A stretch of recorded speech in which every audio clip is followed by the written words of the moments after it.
नमस्कार दोस्तों, NLM education में आपका हार्दिक अभिनंदन है, स्वागत है। मित्रों, हम शक्ति पर चर्चा कर चुके हैं, सत्ता पर भी चर्चा कर चुके हैं।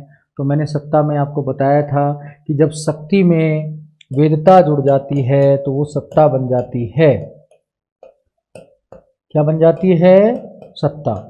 इसका मतलब है सत्ता के लिए वेदता भी महत्वपूर्ण है शक्ति के साथ साथ। वेदता का मतलब जन स्वीकृति से है, जन सहमति से है, यानी कि जनता की सहमति से है। तो जनतंत्र में, लोकतंत्र में तो जन सहमति का विशेष महत्व रहता है। तो वेदता की अवधारणा कहीं ना कहीं जन सहमति और विश्वास पर ही आधारित है। मित्रों, आज हम वेदता पर चर्चा करेंगे। वेदता का मतलब है जन स्वीकृति, जन सहमति।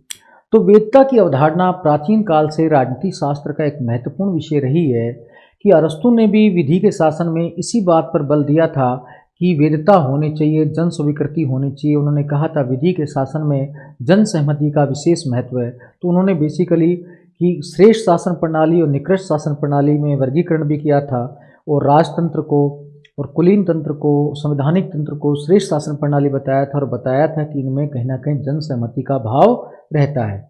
तो जन सहमति कहीं ना कहीं प्राचीन काल से राजनीति शास्त्र का विषय रहा है, और वेदता भी।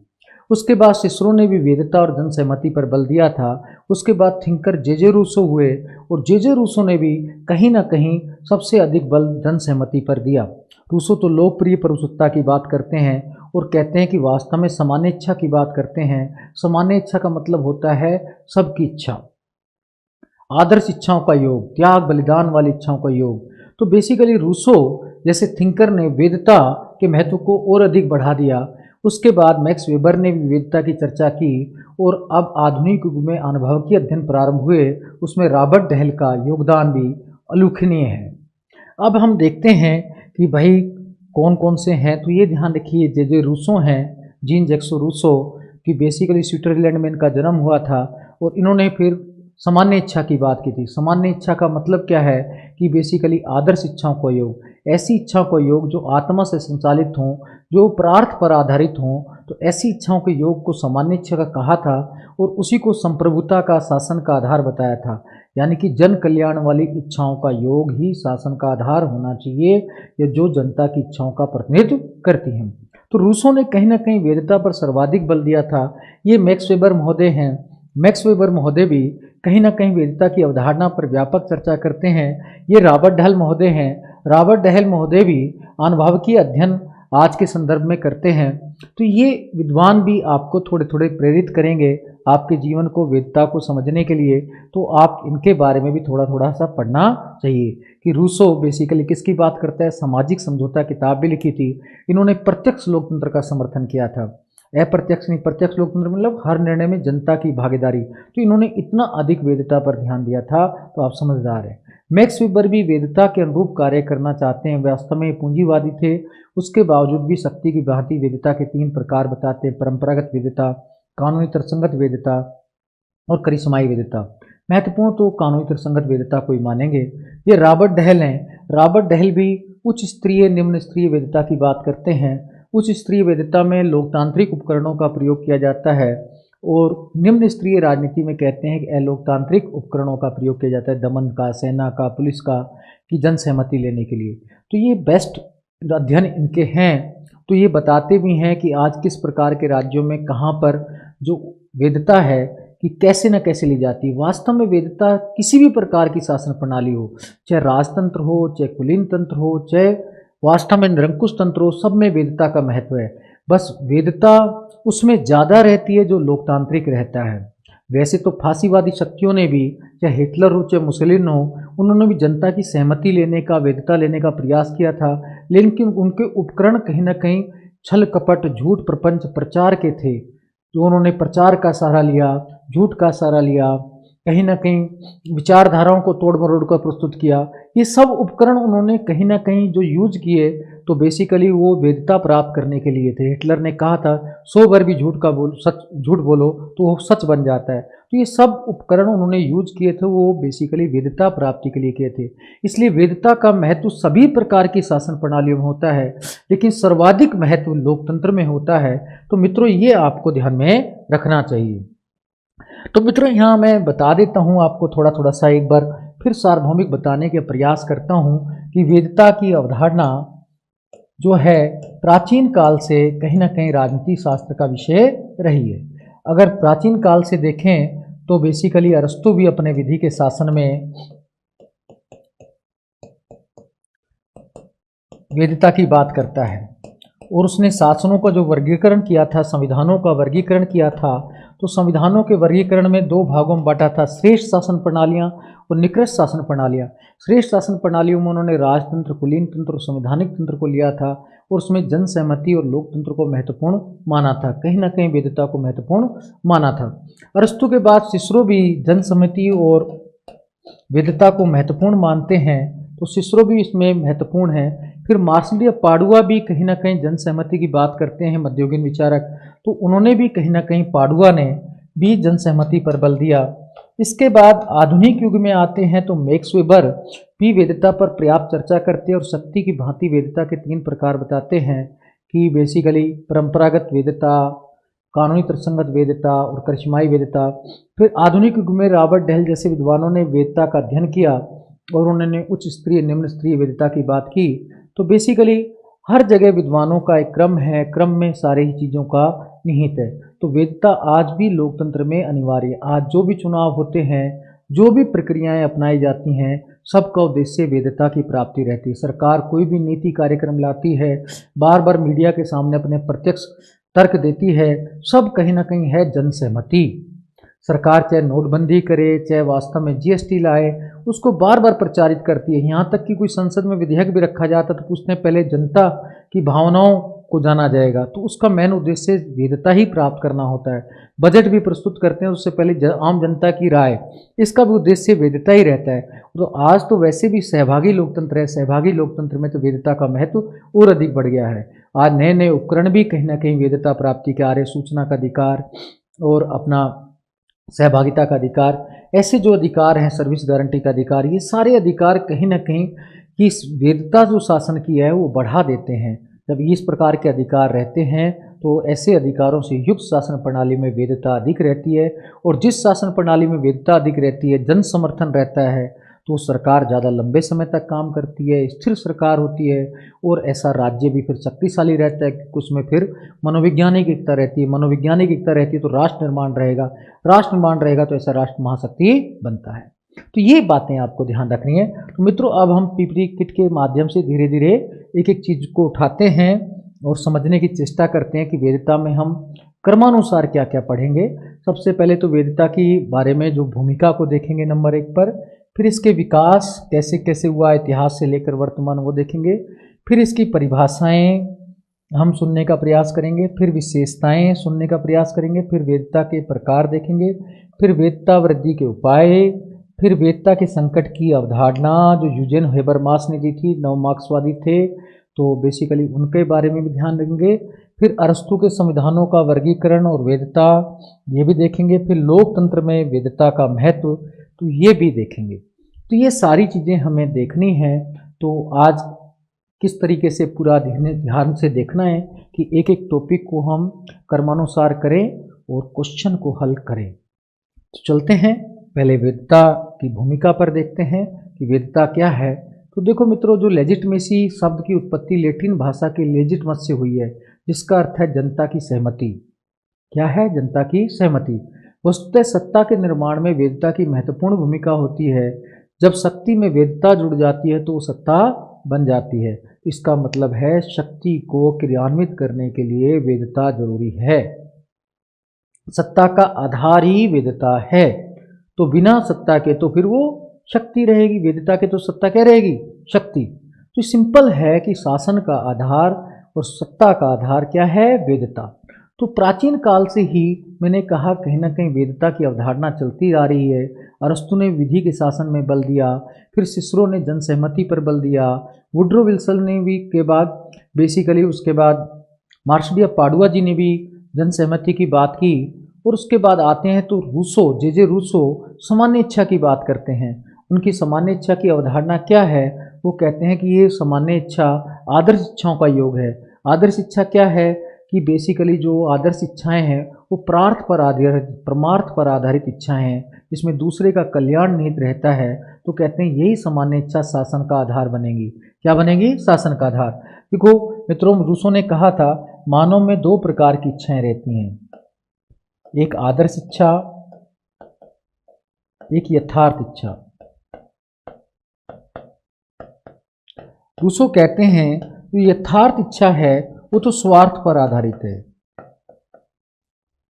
लाभ हानि पर आधारित है, भौतिकवाद पर आधारित है। जो आदर्श इच्छा है वो परमार्थ पर आधारित है, कल्याण पर आधारित है, और ऐसी आदर्श इच्छाओं का योग ही सामान्य इच्छा है, और यही सामान्य इच्छा संप्रभुता या शासन का आधार होनी चाहिए। कुल मिलाकर ये जन कल्याण का आधार होनी चाहिए। आगे इस सामान्य इच्छा को जो ग्रीन थे, टीएच ग्रीन, वो कहीं ना कहीं मानव चेतना कह देते हैं। तो बेसिकली कहते भी हैं ग्रीन, मानव चेतना स्वतंत्रता चाहती है, स्वतंत्रता में अधिकार निहित होते हैं और अधिकारों की रक्षा के लिए राज्य की उत्पत्ति होती है। तो इस प्रकार से ग्रीन भी ये बात कर देते हैं। फिर आधुनिक युग में Max Weber, David Easton, Robert Dahl जैसे विद्वान भी वेदता पर व्यापक चर्चा करते हैं। तो ये सारी बातें हमें ध्यान रहनी चाहिए। मित्रों, अब लेते हैं परिभाषाओं पर। परिभाषाएं क्या क्या हैं? इसमें पहली महत्वपूर्ण परिभाषा है डोल्फ स्टर्नवर्जर की, जो कहते हैं शासकों को शासन करने का अधिकार और शासितों की स्वीकृति पर निर्भर है। कि बेसिकली वेदता क्या है? एक तो शासन को शासन करने का अधिकार देती है, और दूसरा शासित मतलब जनता की स्वीकृति पर यह निर्भर है। दोनों बातें कहीं ना कहीं कहते हैं कि वेदता क्या है? शासकों को तो शासन करने का अधिकार देती है और शासितों की स्वीकृति पर निर्भर करती है। फिर कार्ल जे फ्रेडरिक कहते हैं वेदता सत्ता में वृद्धि करती है। तो ये बार बार पूछा जा सकता है किसने कहा? कार्ल जे फ्रेडरिक ने कहा। मैंने ऊपर भी बताया था ये सत्ता में वृद्धि करती है। तो कार्ल जे फ्रेडरिक मूलतः ऐसे विद्वान हैं जिनका कथन है कि वेदता सत्ता में वृद्धि करती है। अब मित्रों हम आगे देखते हैं परिभाषाएं। लिपसेट की है, जो सिमोर लिपसेट हैं, मैंने पिछली वीडियो में बताया भी था आपको, जब परंपरागत राजनीति सिद्धांत पढ़ रहे थे। इन्होंने पॉलिटिकल मैन किताब भी लिखी थी 1960 में। तो ये कहते हैं कि वेदता व्यवस्था की ऐसी क्षमता है जो शासन को स्थिर करती है और जनता में विश्वास पैदा किया जाता है कि संस्थाएं उचित हैं। वेदता क्या करती है? शासन को स्थिर रखेगी और जनता में कैसा विश्वास पैदा किया जाता है कि जितनी भी राजनीतिक संस्थाएं हैं सब उचित हैं। तो बेसिकली लिपसेट दो बातों पर ध्यान रखता है। शासन को एक तो स्थिर रखने का कार्य करती है वेदता, और क्या विश्वास पैदा किया जाता है कि संस्थाएं उचित हैं। तो ये आपको मोटी मोटी बातें सारी आपको ध्यान में रहनी चाहिए, तो ये क्लियर होना चाहिए। अब आते हैं मित्रों हम विशेषताओं पर।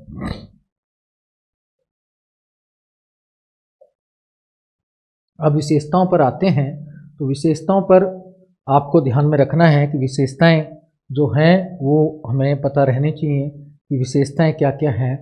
पहले आते हैं कि विशेषताओं में राज्य व्यवस्था का अनिवार्य तत्व है।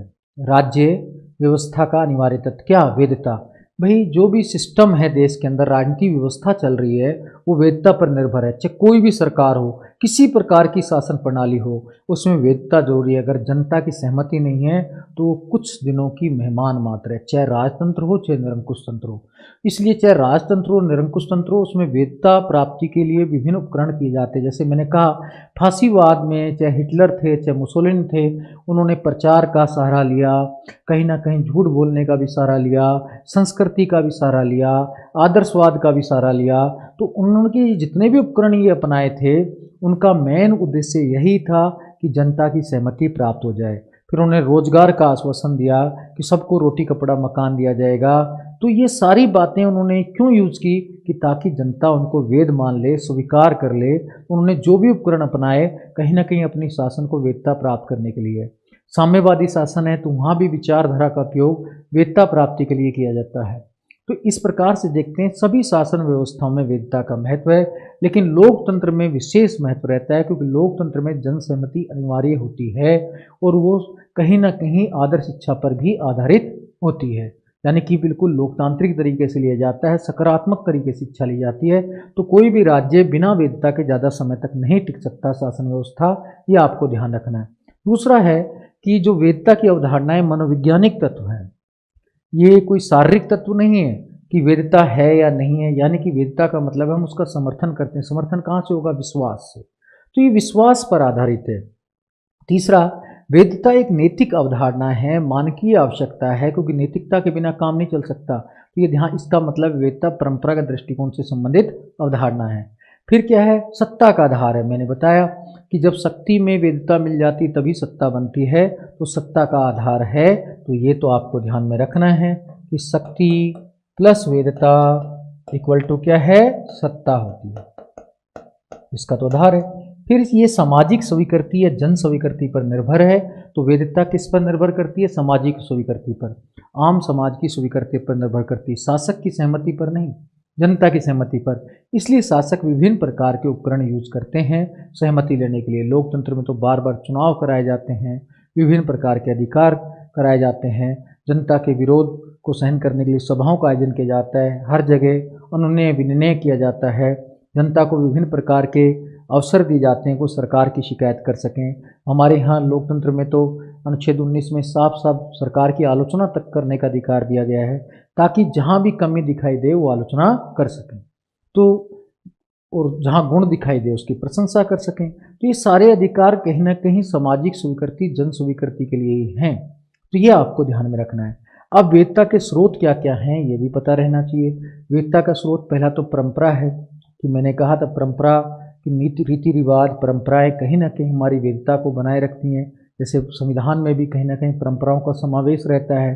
तो वैधता प्राप्ति के लिए परंपरागत नियमों का सहारा लिया जाता है, चाहे धार्मिक हो, चाहे अधार्मिक हो, चाहे संस्कृति वाले नियम हो, उनका सहारा लिया जाता है वैधता प्राप्ति के लिए। शासक लोकतंत्र में भी परंपराओं का सहारा ले सकता है कि हमारी प्राचीन परंपराओं के अनुकूल है, चाहे बीजेपी, कांग्रेस, चाहे कोई पार्टी हो, चाहे अन्य दलों की पार्टी हो, तो अपनी संस्कृति को बचाने का नारा दे सकती है और जनता से सहमति ले सकती है। चुनाव में भी परंपरागत मुद्दे रहते हैं, जाति धर्म के मुद्दे रहते हैं, वो सब परंपरा वाले स्रोत को इंगित करते हैं। दूसरा, संविधान, संविधान में कानून, ये भी वैधता के स्रोत हैं। सिंपल, हमारे संविधान में स्पष्ट रूप से कहा गया है कि कार्यपालिका की शक्तियाँ क्या हैं, विधायिका की शक्तियाँ क्या हैं, सबका उल्लेख किया गया, राष्ट्रपति की शक्तियाँ क्या है, राज्यपाल की क्या हैं। तो उनके पास जो भी वैधता है वो कहीं ना कहीं उनको प्राप्त हो जाती है। तो ये सब वैधता के स्रोत हैं। करिश्माई व्यक्तित्व, कुछ लोगों का व्यक्तित्व ही अद्भुत रहता है, तो ऐसे व्यक्तित्व वाले में जनता अपने आप जुड़ जाती है। जैसे गांधी जी का व्यक्तित्व था, उनके साथ ही जनता जुड़ जाती थी। तो करिश्माई व्यक्तित्व भी वैधता का महत्वपूर्ण स्रोत है। विचारधारा, विचारधारा भी वैधता का स्रोत है। मैंने कहा कि वास्तव में चीन और सोवियत संघ जैसे साम्यवादी राष्ट्रों में जो वैधता है, जन स्वीकृति है, वो विचारधारा, साम्यवादी विचारधारा पर ही निर्भर है। तो ये विचारधारा के आधार पर वो क्या करते हैं कि जनता से सहमति ले लेते हैं, जनता को विचारधारा में डाल देते हैं, उस हिसाब से फिर उनसे सहमति ले लेते हैं। बर्ट्रैंड रसल कहता भी है विचारधारा राष्ट्र के लोगों को जोड़ने का कार्य भी करती है। फिर चुनाव कराने का मेन उद्देश्य ही रहता है कहीं ना कहीं जनता की वैधता प्राप्त करना, जन सहमति प्राप्त करना। तो ये सारी चीज़ें, तो हर जगह चुनाव के माध्यम से बार बार वैधता भी प्राप्त की जाती है, चुनाव निश्चित अंतराल पर आयोजित किए जाते हैं। तो अब इसके बाद मित्रों हम देखते हैं वैधता के प्रकार। वैधता के प्रकार में सबसे पहले डेविड स्टन बताता है 3 प्रकार की विचारधारात्मक वैधता। मैंने बताया था सोवियत संघ, चीन में विचारधारात्मक वैधता है, वहाँ साम्यवाद के नाम पर ही वैधता प्राप्त की जाती है। शासन में बस साम्यवादी नीतियों के लिए कहा जाता है कि हम ऐसा कर रहे हैं, वहाँ हर कार्य के लिए जनसहमति विचारधारा के नाम पर ही होती है। दूसरा है संरचनात्मक पद व संस्थाएं, जैसे राष्ट्रपति का पद गरिमा का पद है, इसलिए उसको वैधता रहती है, लोग अपने आप उसकी बातें मान लेते हैं, वो जो भी कहता है तो उसको नमन कर लेते हैं कि गरिमा और पद का ध्यान रखा जाता है। जैसे हमारे घर में भी दादा ने बात कही है इसलिए मान लेनी चाहिए। तो ऐसे ही राष्ट्रपति, प्रधानमंत्री के जो पद हैं, संस्थाएं, विधायिका की संस्था है, कार्यपालिका है, तो इनकी बातों को या न्यायालय की बातों को लोग सहजता स्वीकार कर लेते हैं कि ये संस्था बहुत बड़ी है और ये हमारी संवैधानिक संस्था है, हमारी प्राचीन संस्था है, इसके आदेश को हमें मान लेना चाहिए। फिर है व्यक्तिक, व्यक्तिक का मतलब करिश्माई है कि व्यक्ति अद्भुत रहता है तो वो भी चुनाव जीत जाता है। जैसे गांधी जी का व्यक्तित्व, आज भी हमारे चुनाव में कि नेता को राष्ट्रीय नेता का दर्जा देने का प्रयास किया जाता है। जैसे कहते हैं कि इंदिरा गांधी जी का करिश्माई व्यक्तित्व था, फिर अटल जी का करिश्माई व्यक्तित्व था, तो इनके व्यक्तित्व के कारण लोगों ने इन्हें वोट दिया।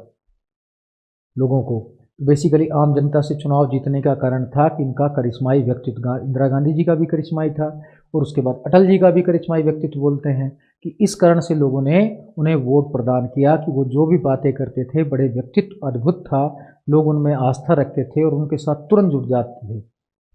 फिर रॉबर्ट डहेल है। रॉबर्ट डहेल बेसिकली अनुभवकीय विचारक है। तो ये दो प्रकार की वेदता बताता है, उच्च स्तरीय, निम्न स्तरीय। कहते हैं उच्च स्तरीय वेदता तो रहती है जनता के पर्याप्त विश्वास पर, कि जहाँ ऐसी शासन प्रणाली जिसमें जनता की सहमति ली जाती है, अधिकांशतः जनता की इच्छाओं को अनुरूप ही कार्य किया जाता है और बार बार जनता से हर प्रकार की नीति निर्माण में, नीति क्रियान्वयन में जनता की भागीदारी पर बल दिया जाता है, तो वहाँ उच्च स्तरीय वेदता पाई जाती है। जैसे भारतीय लोकतंत्र है, अमेरिकी लोकतंत्र है। हमारे यहाँ चुनाव के माध्यम से जब कोई कानून बनता है तो फिर जनता की राय, बजट पेश करते हैं तो फिर राय, फिर सूचना के अधिकार के माध्यम से भी पूरी सूचनाएं देते हैं। हर बात में कहीं ना कहीं राय ली जाती है। पहले मीडिया के माध्यम से भी संपर्क करते हैं, प्रेस कॉन्फ्रेंस भी करते हैं। तो इन सब का उद्देश्य रहता है जनता का पर्याप्त विश्वास जीतना। तो हमारे यहाँ तो उच्च स्तरीय कहीं ना कहीं वेदता है, कहीं निम्न स्तरीय भी पाई जाती है, विशेषकर निरंकुश तंत्र, धार्मिक तंत्र वाले शासनों में। तो वहाँ पर निम्न स्तरीय, वहाँ दमन और बल का सहारा लिया जाता है, कि जैसे अब म्यांमार में ही तख्ता पलट हो गया, सैनिक शासन, तो वहाँ मेन उद्देश्य क्या है, अब वेदता प्राप्ति के लिए क्या लेंगे, दमन का सहारा लेंगे। तो ये आपको ध्यान में रखना है कि भाई आज फरवरी 2021 में क्या है, म्यांमार में क्या हुआ, सैनिक तख्ता पलट। तो अब वहाँ तो दमन की नीतियाँ मांगेंगे। अफ्रीका के कुछ देशों में ऐसा होता है, तो वहाँ दमनात्मक कार्य में, तो वहाँ वेदता कौन सी है, निम्न स्तरीय है, कि डंडे से वेदता प्राप्त की गई है। सिंपल आम जनता ने अपने दिल से सहमति नहीं दी है, चुनाव में भी दिल से सहमति नहीं दी है, इसलिए वहाँ निम्न स्तरीय है। फिर मैक्स वेबर तो 3 प्रकार की बताते ही हैं, परंपरागत, कानूनी तर्कसंगत सत्ता और चमत्कारिक सत्ता। तो ये 3 प्रकार की सत्ता मैक्स वेबर ने बताई थी। मैक्स वेबर मैंने बताया पूंजीवादी विचारक हैं, जर्मन विचारक हैं, नौकरशाही का आदर्श मॉडल भी देते हैं। तो इनमें ये कौन सी वेदता को महत्वपूर्ण मानेंगे, ये तो कानूनी तर्कसंगत वेदता को ही महत्वपूर्ण मानेंगे, इनको ज़्यादा महत्वपूर्ण नहीं मानेंगे। लेकिन उन्होंने 3 प्रकार बताए थे। फिर वेदता वृद्धि के उपायों पर भी हम चर्चा करते हैं। देखो वेदता वृद्धि के आज संदर्भ में बहुत उपाय हैं, लेकिन फिर भी अब नए नए उपकरण आ रहे हैं। तो नए नए उपकरणों में क्या है, पहले तो नए विचारों को अपनाना, कि कहते हैं वो शासन ज़्यादा वेद रहता है जो नई चीज़ों को, नए गुणों को अपना लेता है। जो नए विचारों को नहीं अपनाता फिर उसके साथ समस्या आती है। रूढ़िवादिता नहीं होनी चाहिए। भाई नया उपकरण आया, भाई आज पूरे विश्व में कहीं ना कहीं लोकतांत्रिक अधिकार दिए जा रहे हैं, सूचना का अधिकार दिया जा रहा है और सर्विस गारंटी का अधिकार दिया जा रहा है, तो आप भी वो दे दो, नए विचार सहज अपना लो, तो आपकी वेदता बढ़ जाएगी कि जनता के प्रति शासन क्या है, उत्तरदायी है। दूसरा, संविधान का पालन। जिस देश में संविधान का पालन किया जाता है, संविधान के नियमों का सहजता से पालन किया जाता है, तो वेदता भी रहती है। और जहाँ संविधान के नियमों का पालन ही नहीं किया जाता, कोई कानून व्यवस्था नहीं होती, तो समस्याएं रहती हैं। तीसरा, जन कल्याणकारी कार्य। जहाँ जन कल्याणकारी कार्य ज़्यादा रहते हैं वहाँ वेदता शासन के प्रति रहती। जनता के अनुरूप निर्णय लेगा शासन, जनता के कल्याण और विकास के लिए काम करेगा, तो उसमें वेदता ज़्यादा रहती है, जनता उसका हमेशा समर्थन करती रहती है। फिर चुनाव भी उपकरण है, बार बार चुनाव होना या चुनाव जैसे विभिन्न प्रकार के सर्वेक्षण होना, आम जनता की राय लेना, तो ये सब कहीं ना कहीं वेदता वृद्धि के उपाय हैं। तो बार बार सर्वे कराना, जन सर्वे, कानून निर्माण में आम जनता की राय लेना, तो इस प्रकार के अगर कार्य ज़्यादा किए जाएंगे तो वेदता बढ़ जाती है। जैसे अभी बजट निर्माण का कार्य चल रहा है अब फरवरी में, तो अब इसमें जनता से पहले राय ली जाए, जितनी ज़्यादा राय ली जाए उसको क्रियान्वित किया जाए तो वेदता बढ़ जाएगी। तो बेसिकली ये सारी चीज़ें आपको ध्यान में रखनी है। अब इसके बाद वेदता के संकट की अवधारणा पर हम चर्चा करते हैं। वेदता के संकट की अवधारणा यूजेन हेबरमास ने दी थी। ये यूजेन हेबरमास हैं, इन्होंने बेसिकली ये वेदता के संकट की अवधारणा दी थी। ये 9 मार्क्सवादी हैं, यूजेन हेबरमास। अब इनके बारे में थोड़ा सा मैं बता देता हूँ कि बेसिकली 9 मार्क्सवादी हैं। तो ये मानव चेतना पर बल देंगे, तो कहेंगे मानव चेतना के माध्यम से समस्याओं का निदान होता है। तो ये भौतिकता के स्थान पर नैतिकता की बात करते हैं। जहाँ मार्क्सवाद तो भौतिकता की बात करता है, तो ये नैतिक चेतना की बात ज़्यादा करते हैं हेबरमास। इन्होंने किताब भी लिखी थी लेजिटिमेट क्राइसिस, उसमें उन्होंने अमेरिकी समाज का विश्लेषण किया था और अमेरिकी समाज का विश्लेषण करते हुए वेदता की संकट की अवधारणा दी थी। तो इन्होंने कहा था आज अमेरिकी समाज में ना दोहरा काम किया जा रहा है।